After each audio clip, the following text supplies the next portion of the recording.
Señor. Bienvenidos a la casa de Dios en esta mañana radiante de invierno en la que le damos gracias a Dios por la primavera, por el verano, por el invierno y también por la salud. Algunos tal vez están en su casa sin tanta salud, pero vamos a orar por ellos también y vamos a bendecir el nombre del Señor. Qué lindo es poder reunirnos, congregarnos juntos en libertad en el nombre del Señor. Por eso vamos a orar una vez más.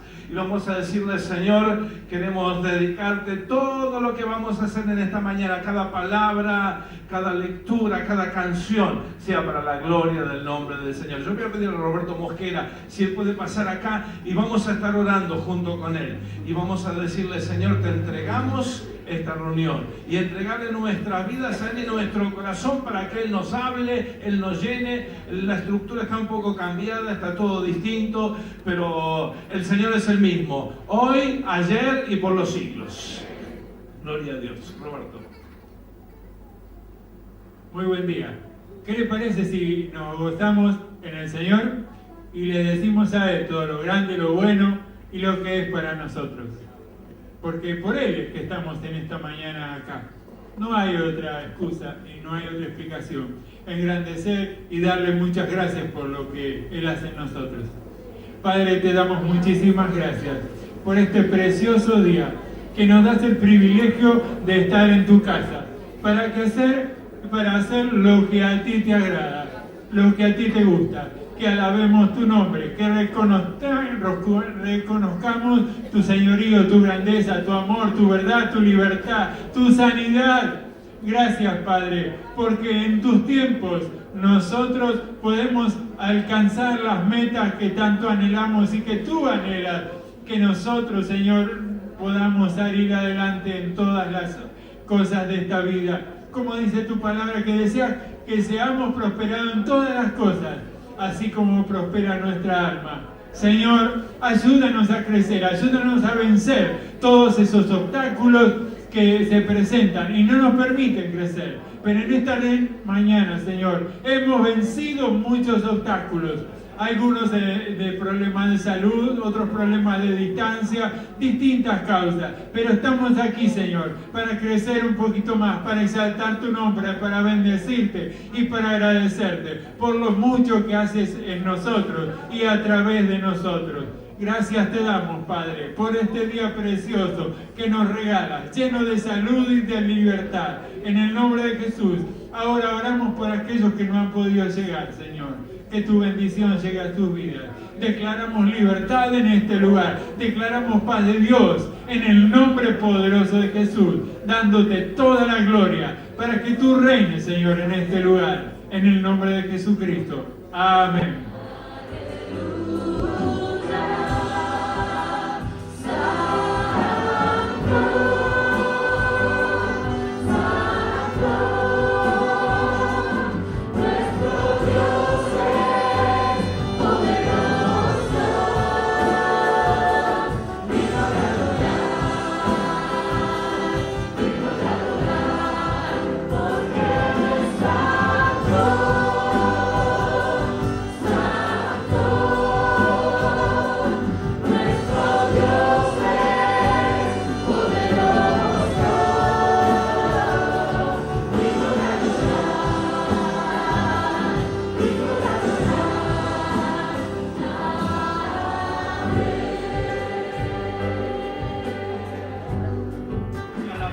Bendecimos tu nombre y te reconocemos que eres el único Dios poderoso.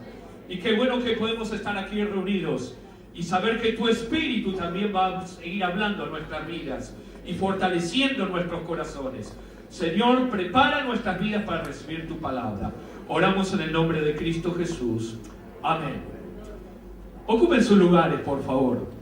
Qué bueno que podemos encontrarnos aquí en esta mañana en la casa del Señor.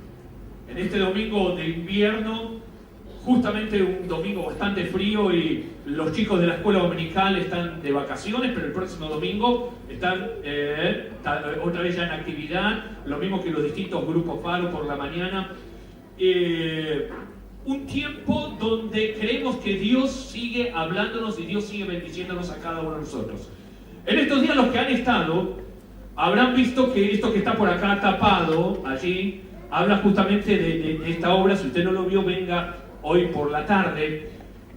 La máquina de las nubes. Y esta máquina que está por allí tapada, en algún momento esas nubes se terminan atascando y se termina desarmando esas nubes. No les quiero contar nada más porque si no, no va a venir. Pero la idea es justamente en esta mañana, yo lo invito a que usted abra su Biblia en el Antiguo Testamento, en el primer libro de Reyes, donde vamos a encontrar una máquina de nubes que nunca se descompone. Y tiene que ver justamente con lo que Dios quiere hacer en cada una de nuestras vidas. Dios quiere hacer algo con la vida de aquellos que están aquí en esta mañana, con aquellos que han venido y están cantando y alabando el nombre del Señor. Y Dios quiere hacer algo con aquellos que nos están mirando también a través de la televisión. Dios tiene un propósito de bendecir nuestras vidas. Primera de Reyes, capítulo 18, y usted que conoce la palabra de Dios, se va a acordar que por allí, el capítulo 17, 18, 19, hay una historia apasionante. La historia de un hombre que confía en Dios, un hombre que sabe quién es Dios, en medio de una sociedad donde en cierto modo se ha olvidado de Dios. Y usted sabe muy bien que estoy hablando de Elías. Y el apóstol Santiago, cuando habla de Elías en su carta en el Nuevo Testamento, dice que Elías era una persona igual como las que estamos aquí en esta mañana. Con las mismas, dice literalmente, con las mismas pasiones, las mismas debilidades, sus mismos temores. Pero él sabía sobreponerse a estas cosas y sabía cómo encontrar en Dios su esperanza. Y en algún momento, Elías, un profeta de Dios, lleva un mensaje rotundo y contundente hacia el pueblo de Israel por su modo de vivir, y ese mensaje era tan terrible que dice: mire, no va a llover por más de 3 años. Santiago dice 3 años y 6 meses. ¿Se imagina sin lluvias 3 años y 6 meses? En algún momento, yo sé que acá hay mucha gente que ha nacido en el interior de nuestra querida Argentina, y hay regiones que a veces son muy secas. Y en algún momento me tocó estar en alguna de estas provincias y lo que escaseaba era justamente el agua. Y no era una sequía de 3 años, ni siquiera 1 año. Pero ¿sabe cómo era para higienizarse? Un jarrito nomás. Un jarrito de agua.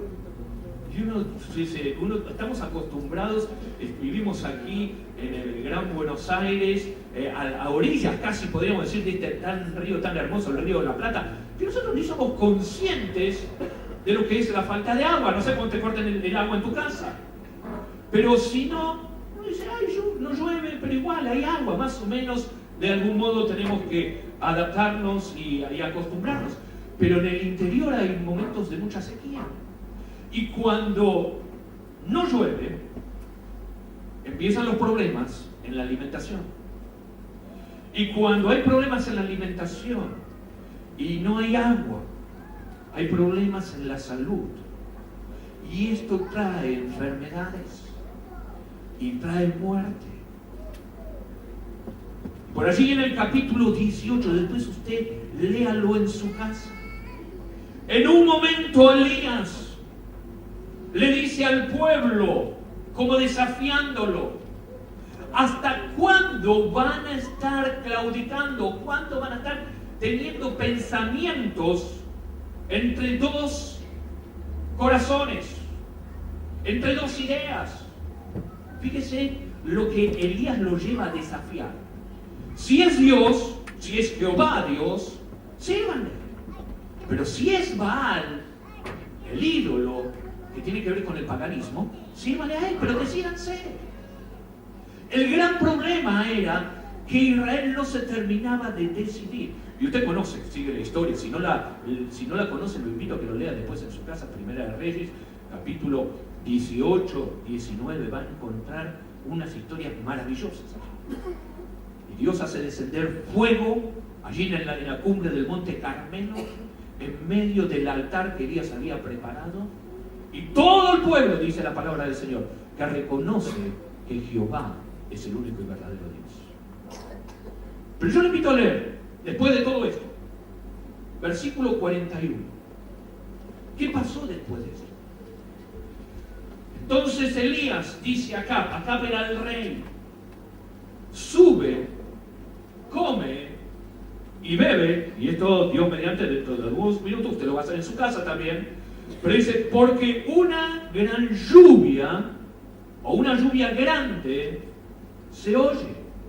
Hacía 3 años y medio que no llovía. Y Acab subió a comer y a beber, y Elías subió a la cumbre del Carmelo, y postrándose en tierra puso su rostro entre las rodillas. Y Elías le dice a su criado, sube ahora y mira hacia el mar. Y él subió y miró y dijo, Elías, no hay nada. Y él le volvió a decir, vuelve 7 veces. Y a la 7ª vez, fíjese el mensaje, yo veo una pequeña nube, como la palma de la mano de un hombre que sube del mar. Y él le dijo, ve y dile al rey Acab, unce tu carro, prepara tu carro y desciende para que la lluvia no te ataque. Y aconteció que estando en esto, que los cielos se oscurecieron con nubes y viento, y hubo una gran lluvia, y subiendo Acab vino a Jezreel, a la ciudad, y la mano de Jehová estuvo sobre Elías, el cual ciñó sus lomos y corrió delante de Acab antes que él para llegar a Jezreel. Y hasta aquí la lectura de la palabra del Señor. Después de 3 años y medio sin lluvia, después de 3 años y medio de sequía, donde los arroyos se habían secado, donde la muerte parecía que estaba allí caminando entre el mismo pueblo de Israel, Elías empieza a orar. Y la primera señal de que viene lluvia, una pequeña nube como la palma de una mano. Una nubecita. Algo insignificante. Algo que pareciera que no era más que otra nube que pasa por allí, no es nada. Y Elías dice, ahí viene la lluvia. Se escucha que ya viene una lluvia muy grande. Y permítanme en esta mañana justamente ver esta máquina de nubes que tiene Elías. No es esta que está aquí, pero él sabe que él está orando y él está pidiendo al único y verdadero Dios, y esa nube pequeñita, como si no fuera nada, está asomando allí por el mar. Y mi oración al Señor es que cada uno de nosotros podamos vivir tiempos de bendición, de que usted pueda vivir esos tiempos de bendición. ¿Sabe que la palabra de Dios, cuando hace referencia a la lluvia, habla sobre el obrar del Espíritu Santo? Habla del obrar del Espíritu de Dios en nuestras vidas, en nuestras familias, en la congregación, a través de los dones del Espíritu Santo. Y necesitamos que la lluvia del Señor realmente se manifieste en medio de nosotros, en medio de nuestra familia, en medio de nuestras propias vidas. Es muy feo cuando espiritualmente uno vive en esos sequedales. A veces me toca escuchar a algunos hermanos y se acuerdan de alguna reunión que hayan vivido por allí en el año, vaya a saber dónde. Y eso uno dice, bueno, uno tiene buenos recuerdos, pero en realidad estamos añorando lluvias del pasado. Cuando Dios quiere que su pueblo sea bendecido, cada día tengamos de esa bendición. Cada día podamos tener lo que Dios quiere para cada uno de nosotros. ¿Por qué 3 años de sequía? ¿Por qué tanto tiempo sin la lluvia? Diríamos hasta es cruel. Pero es interesante que la palabra de Dios allí nos enseña varias de estas situaciones que pueden vivir alrededor nuestro. ¿Sabe? Usted que conoce la palabra de Dios, se encuentra allí en la historia del Monte Carmelo que está Elías y los profetas de Baal. Y uno inmediatamente dice, sí, el problema es la idolatría. Sí, la idolatría tiene que ver con esto. Pero ¿de qué manera actúa el concepto de la idolatría, por ejemplo, en aquel tiempo? ¿Sabe que lo que Elías le está diciendo al pueblo? Decídanse y fíjense a quién van a servir, si a Baal o a Jehová. Está diciendo en realidad que hay una división de pensamientos entre el pueblo. Hay dos tendencias. Y el problema es la idolatría. Tiene que ver con que no tiene problema si servís a Dios. Está bien servir a Dios. Cada uno sirve a Dios, dice, a su modo. El asunto es que podés ir adaptándote a las distintas circunstancias. Fíjese, a modo de ejemplo. El rey Acab se casó con Jezabel, una mala de la película. Siempre uno lo ve, que es la que trajo el culto a Baal y todas estas cosas. Ellos tuvieron un hijo, que después fue rey, que se llamó Ocosías. ¿Y sabe que el nombre Ocosías significa Jehová sostiene?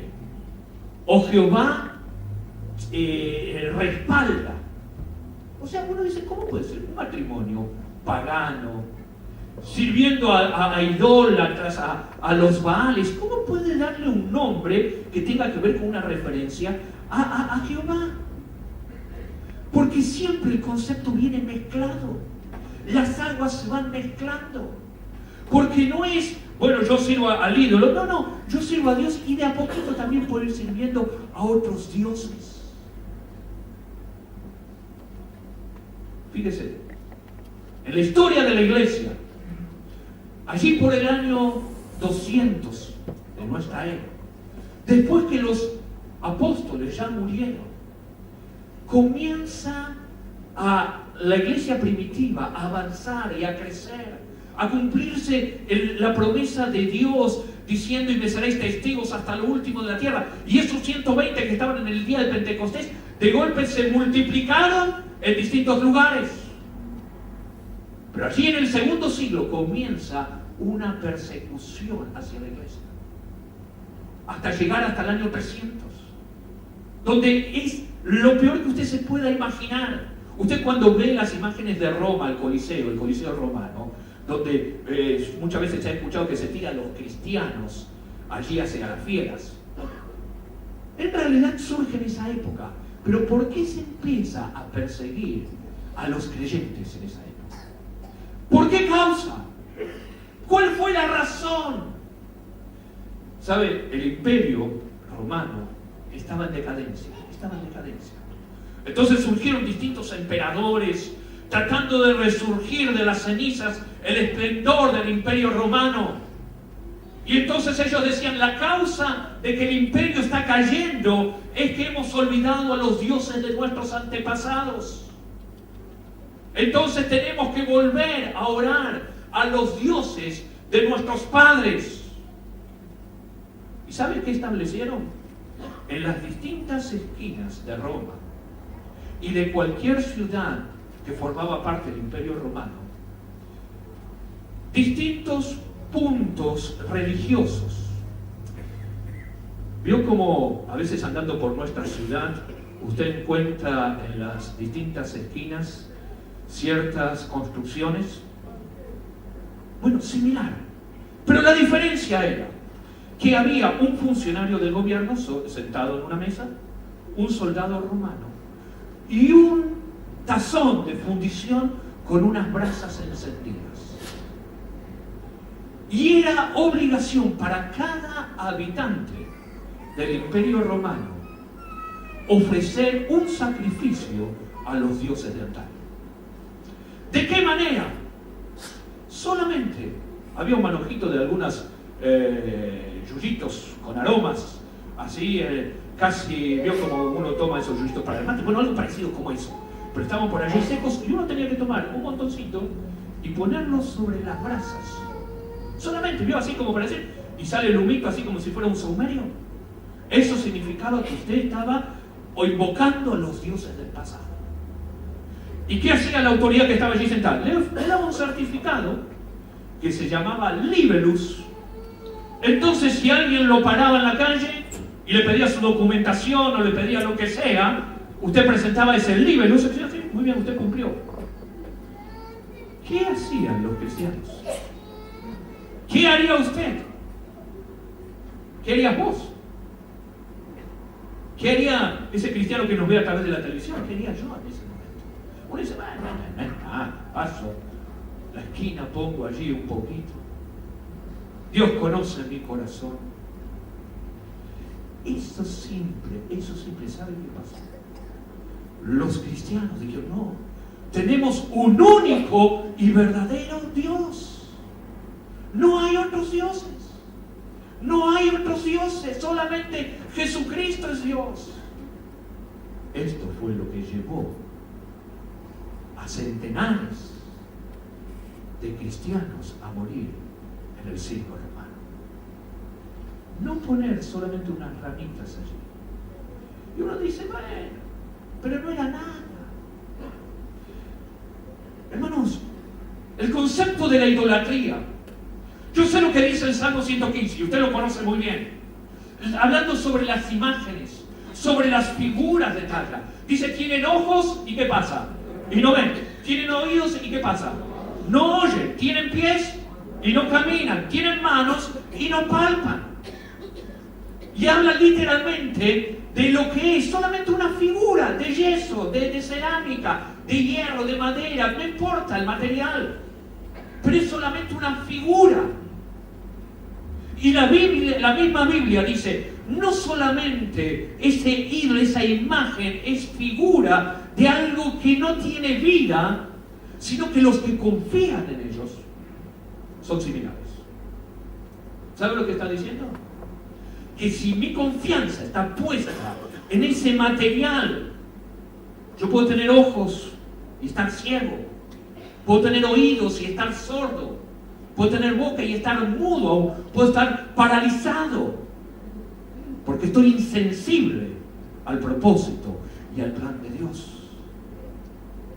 Pero el concepto de la idolatría siempre es, bueno, no importa, vos querés confiar en Dios, no hay problema. ¿Querés venir a la iglesia? No hay problema. Pero mientras tanto, también tenemos otras cosas. Josué en el Antiguo Testamento, cuando él se está muriendo, él desafía a todo el pueblo y le dice, ustedes que han traído sus ídolos desde Egipto, decídanse a quién van a servir. Pero yo y mi casa serviremos a Jehová. ¿Se acuerdan de esto? El desafío de mezclar las cosas. Está todo mezclado. No hay ningún problema. ¿Por qué la sequía? Y la sequía tiene que ver justamente nuestra sequía espiritual, que es la peor de todas. Cuando empezamos a que en nuestra mente, en nuestra vida, Dios no es único, sino lo empezamos a compartir con otros ídolos. Le empezamos a dar otro lugar en nuestro corazón, en nuestros pensamientos, en nuestros proyectos, comparando, casi equiparándolo en el mismo lugar que Dios. Por eso cuando uno puede ver allí qué es lo que está pasando, Elías le está diciendo, decídanse, o para un lado o para otro lado, pero no se queden allí en el mismo lugar. Dios no comparte su gloria con nadie. Dios es celoso. Dios es único. Y es el único y verdadero Dios. Pero hay veces que el ser humano, en ese sincretismo de la religión, no importa, vos hacés tus cosas, vivís de la manera que quieras, venís acá a orar y está todo bien. Y este es el problema, que en esa fe siempre estaba esa lucha. Dios no comparte su gloria con nadie. Y Dios quiere ser el único, y es el único y verdadero Dios. El concepto de la idolatría es separar a Dios de lo que uno quisiera hacer. A ver, estamos en el último domingo de julio. Algunos de los que estamos aquí y los que nos ven a través de la televisión saben de un refrán muy cruel referente a, si alguno ya me está haciendo señas por allí, a este mes. Que julio, ¿qué cosa es? Los prepara, ¿vio? Sí, somos varios que te conocemos esa historia. Y agosto se lo lleva. Algunos ya se fueron adelantando, ¿vio? Las cosas a veces no están así. Y es interesante cómo en la cultura aún popular han surgido remedios.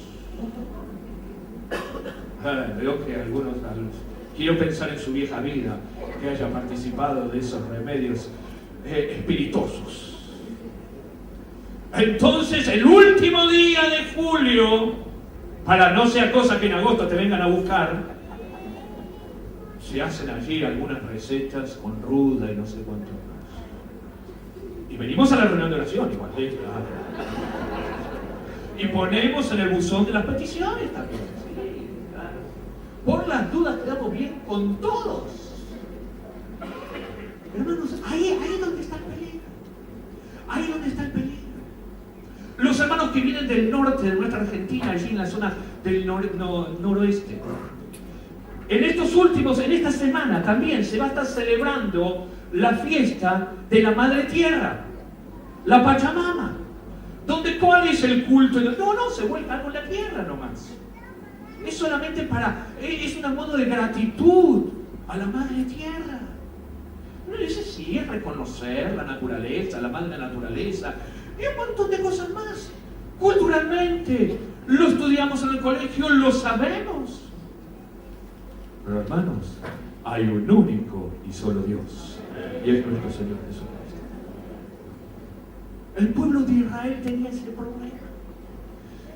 Tomaba ruda, le ofrecía culto a la Pachamama, tenía los Baales, tenía las figuras de acera y también lo tenían en el templo y servían el culto a Jehová, Dios de los ejércitos. Y el gran problema era justamente esto: quedamos bien con todos.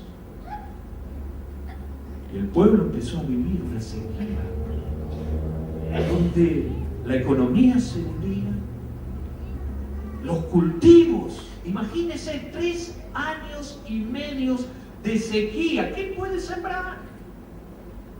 Imagínense en esos 3 años y medio de sequía, cuando sopla el viento, la tierra por todos lados, irritando a todas las personas.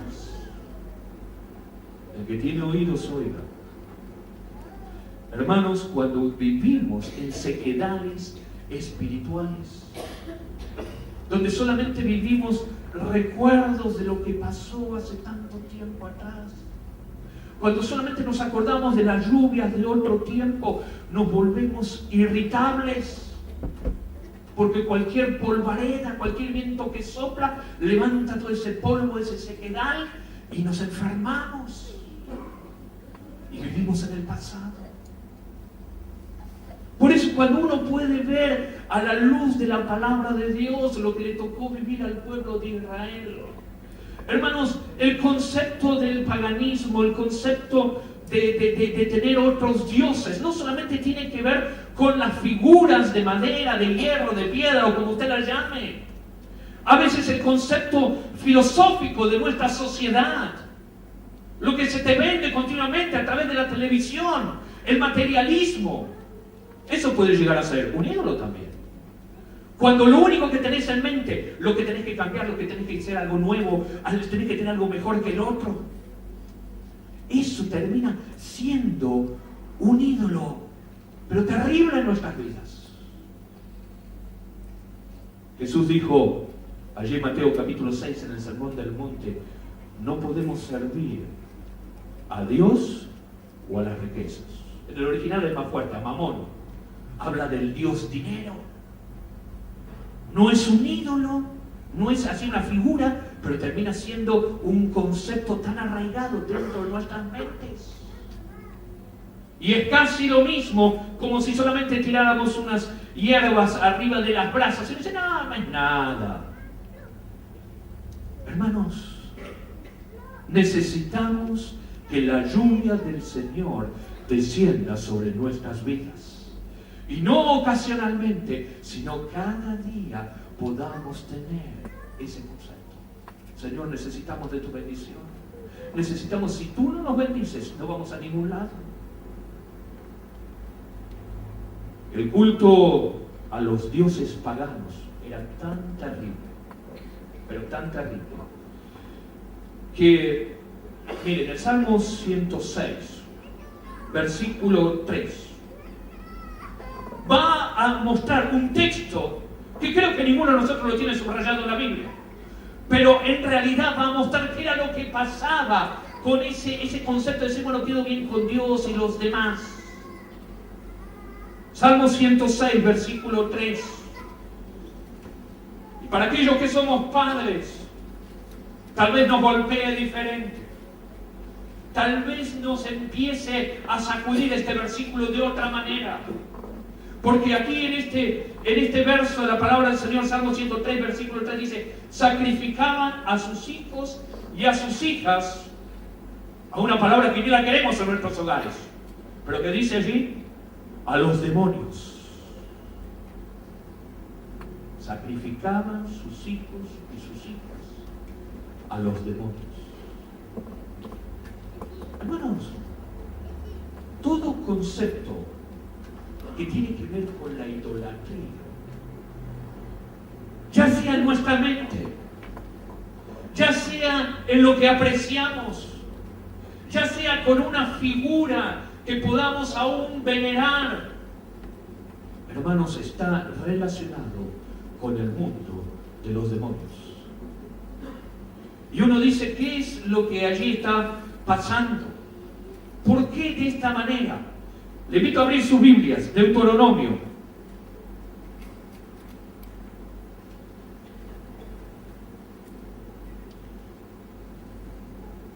Capítulo 18.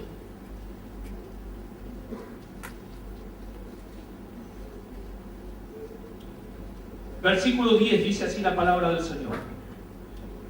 Y hablando muy especialmente hacia el pueblo de Dios: no se ha hallado en ti, en medio del pueblo, quien haga pasar a su hijo o a su hija por fuego, ni quien practique adivinación, ni agorero, ni sortílego, ni hechicero, ni encantador, ni adivino, ni mago, ni quien consulte a los muertos. Porque es abominación para con el Jehová cualquiera que hace estas cosas, y por estas abominaciones Jehová tu Dios echa estas naciones de delante de ti. Perfecto serás delante de Jehová tu Dios. Cuando habla de ser perfecto, habla de tener una vida completa, una mente completa, entregada al Señor. Y fíjese que está hablando allí sobre, desde sacrificios de caminar sobre las brasas, a los que consultan al horóscopo, el sortílego, los adivinos. ¿Qué tiene que ver con esto? A ver si los astros y las estrellas pueden mostrarme, a ver cómo va a ser mi vida. ¿Sabe que lamentablemente hay personas que viven atadas a esta y no salen de su casa si primero no consultan a ver qué es lo que dicen los astros? Y uno dice que esto es una locura. Se terminan siendo ataduras. En el concepto de nuestra querida Latinoamérica, muchas veces está ligado ese orar a los muertos. Y uno dice, bueno, mi abuelita desde el cielo me está guiando, mi mamita desde el cielo me va a estar encaminando. Mire, por más santos y que hayan sido nuestros seres queridos, ellos descansan en la presencia del Señor. Pero el único que puede guiarte es nuestro Dios, el único y verdadero Dios. Y si oramos a alguno de aquellas personas que hayan tenido una vida consagrada y de servicio a Dios, yo no lo niego eso. Pero la palabra de Dios me está diciendo, cuidado, muerto. Eso es abominación también. Y uno dice, no importa, yo igual vengo a la iglesia, canto, ofrendo, participo, pero también uno tiene sus recursos. Hermanos, eso es lo que detiene la lluvia, la bendición de Dios. Fíjese lo que dice el Nuevo Testamento. Y uno dice, pero es muy fuerte, eso es lo que leíamos en Salmo, que tiene que ver con el culto a los dioses paganos. ¿Sabe que literalmente el pueblo de Israel tenía muchos dioses? Baal, el dios de la fertilidad, el dios de las cosechas. Y hacía 3 años y medio que no llovía, igual lo estaban adorando. Fíjese a dónde llega el pensamiento, el corazón de las personas. Tenían a Asera, que tenían que ver con la sensualidad. Tenían también el culto a Moloch. ¿Sabe lo que era el culto a Moloch? Algo terrible. Algo que uno dice, ¿hasta dónde el ser humano puede llegar a esto? Moloch era una especie de estatua de bronce, hueco. Su cabeza era grande como la cabeza de un buey. Y el cuerpo como si fuera un ser humano, y está sentado en un trono. Y tiene los brazos extendidos hacia así, hueco por dentro. ¿Y sabe qué? Dentro de esa estatua de Moloch se encendía leña, fuego. Y el metal empezaba a tomar temperatura y cambiaba de color. Y en esos brazos extendidos, ¿sabe qué hacían? Depositaban allí a los chicos, como una ofrenda al dios Moloch. Uno dice, Dios mío, ¿hasta dónde? ¿Hasta dónde llega? Hermanos, todo concepto que tiene que ver con la idolatría está directamente relacionado con los demonios. 1 Corintios, capítulo 10.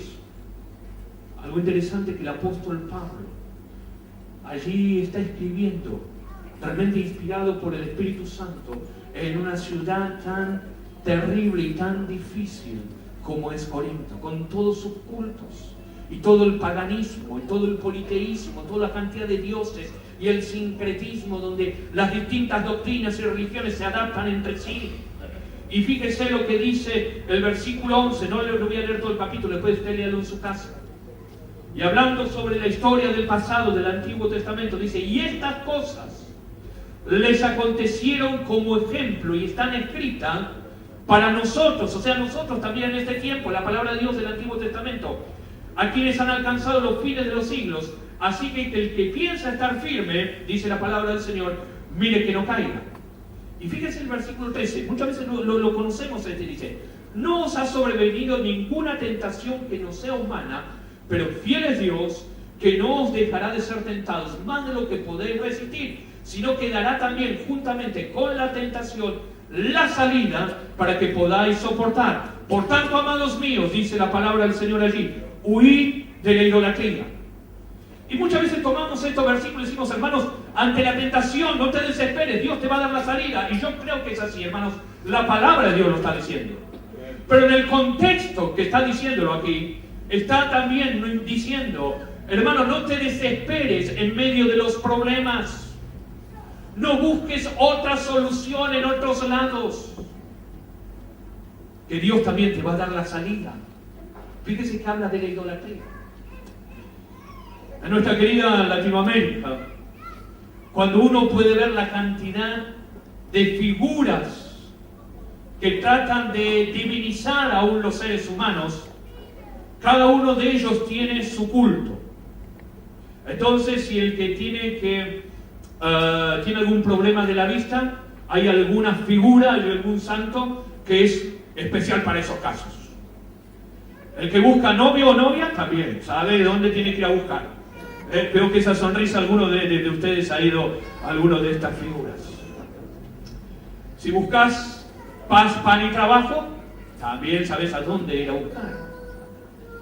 Hermanos, la palabra de Dios aquí te está diciendo, huí de la idolatría. No importan los problemas que tengas, Dios, el único, te va a dar la salida. Pero fíjate cómo sigue este capítulo. Y por favor, presta atención lo que está diciendo en este capítulo de 1 Corintios, versículo 21. Está todo dentro del mismo contexto. No podéis beber de la copa del Señor y de la copa de los demonios. No podéis participar de la mesa del Señor y la mesa de los demonios. O provocaremos a celos al Señor. ¿Somos más fuertes que Él? Claro que no. Claro que no. Fíjese que a dónde llegaba el problema allí en los Corintios. Participo con los ídolos y habla de esa relación con el mundo demoníaco y después participo aún en la cena del Señor. Hermano, no podemos en esta semana, previo a participar de la cena del Señor, prepararnos para agosto por las dudas y después venir el domingo y celebrar la cena del Señor. Hermano, son dos mensajes incongruentes. Son situaciones que no tienen sentido. Hay un único y verdadero Dios, por eso a Él le cantamos, le alabamos y a Él le servimos. Y cuando nos bautizamos, decimos: Señor, prometemos servir al Señor con limpia conciencia todos los días de nuestra vida. ¿Se acuerdan de esto? ¿Se acuerda el momento cuando usted se bautizó? El pueblo de Israel, 3 años y medio de sequía. ¿Por qué? Porque trataban de quedar bien con todos. Y por las dudas. Y me acomodo. Y de ver de qué manera puedo zafar. El Señor dijo alguna vez, allí en el Evangelio, y no lo voy a leer ahora porque usted lo conoce muy bien: amarás al Señor tu Dios, ¿de qué manera? Con todo tu corazón, con toda tu alma, con toda tu mente, con todas tus fuerzas. Ese amarás al Señor tu Dios habla de exclusividad, habla donde tenemos que romper esos lazos. Esa situación en nuestra vida que nos puede aún relacionar con el mundo tan terrible que no nos gusta ni mencionarlos, pero tiene que ver con ese mundo demoníaco y que tiene que ver con la idolatría.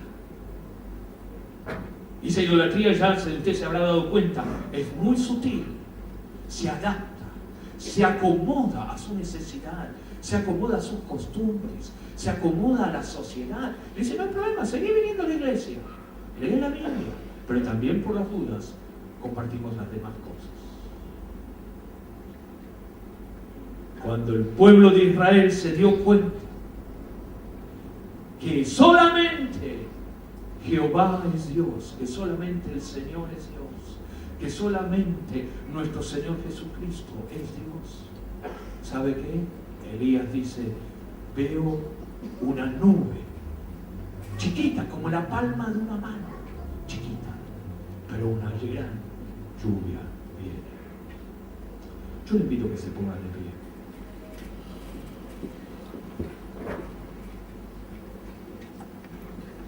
Dios, en su misericordia, en su bondad,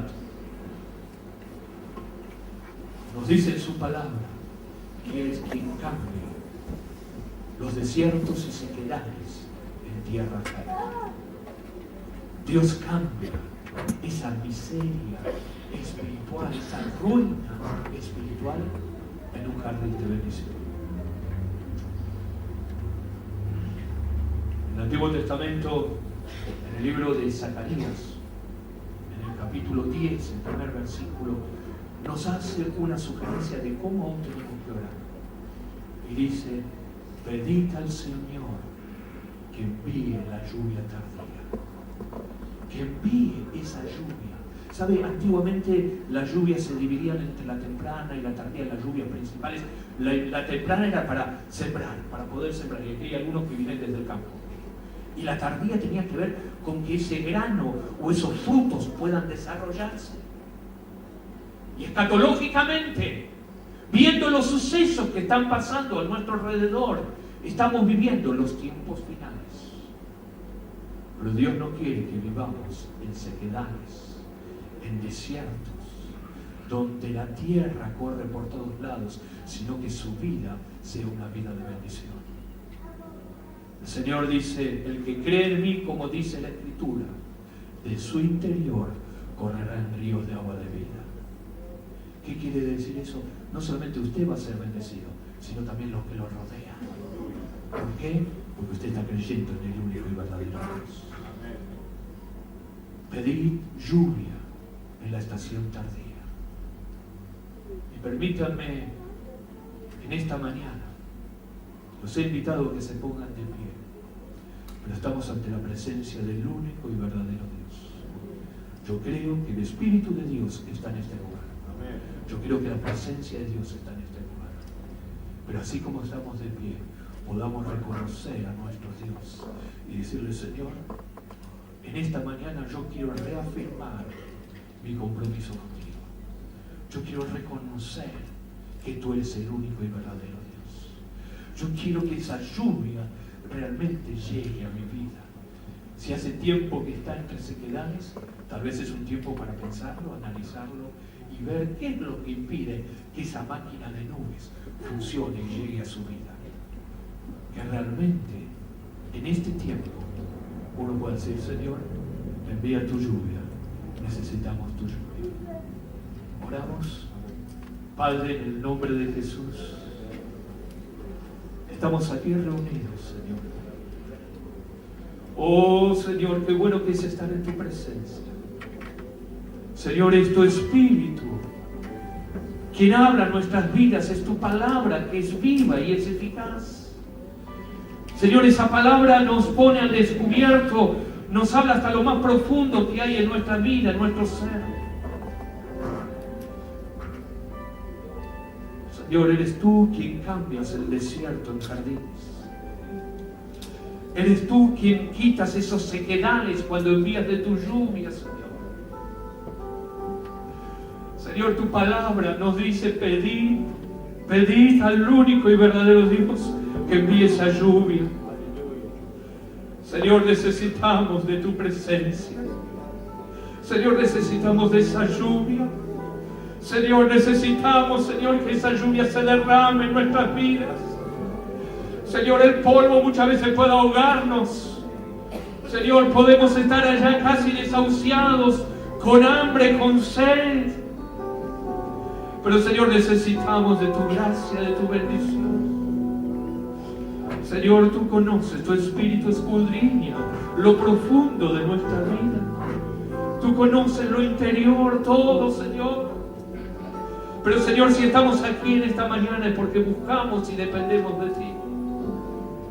Padre, yo te pido en el nombre de Jesús que tu Espíritu Santo traiga a cada vida, a cada uno de aquellos que está aquí, Señor, de aquellos que nos ven a través de la televisión, de tu presencia, de tu frescura, Señor, de tu agua de vida, que tú fortalezcas las vidas de aquellos que están sedientos, Señor. Pero también en esta oración queremos decirte, oh Dios, tú eres el único y verdadero Dios. No hay otro, no hay otro, no hay otro, Dios. Eres único y eres verdadero. Y queremos decirte, Señor, creemos en ti, creemos a tu palabra, oh Dios. Oh Señor, limpia nuestras vidas, limpia nuestros corazones, limpia nuestras mentes, limpia nuestro ser, Señor. Que tu Espíritu Santo trabaje en nuestros corazones para que esa lluvia, oh Dios, caiga en buena tierra. Oh Señor, queremos escuchar que esa lluvia está viniendo a nuestras vidas, a nuestros corazones. Esa lluvia, Señor, aunque parezca como una nubecita chiquita, Señor, pero es tu presencia que está en medio de tu pueblo, Dios. Oh Señor, alabamos tu nombre. Señor, fortalece a tu pueblo. Fortalece a tu pueblo, Señor. A que en medio de las tentaciones, en medio de las presiones de esta vida, Señor, podamos mirarte solamente a ti y proclamar que tú eres el único y verdadero Dios. Oh, santo es tu nombre, Señor. Aleluya, Dios, alabamos tu nombre. Mientras estamos así en este espíritu de oración, una de las canciones que hoy cantamos decía: Cristo, yo creo en ti. Pero no es solamente el creer intelectualmente, no solamente el creerlo con el hecho histórico que te cuenta la historia, es saber que Él es el único y verdadero Dios. Él es el único Dios. Y que podemos decirlo de todo corazón: Cristo, yo creo en ti. No hay otro Dios como tú. Tú eres el único. Así que, hermanos, yo les invito a hacerlo como una oración de consagración, de entrega, sabiendo que el Señor es más que poderoso.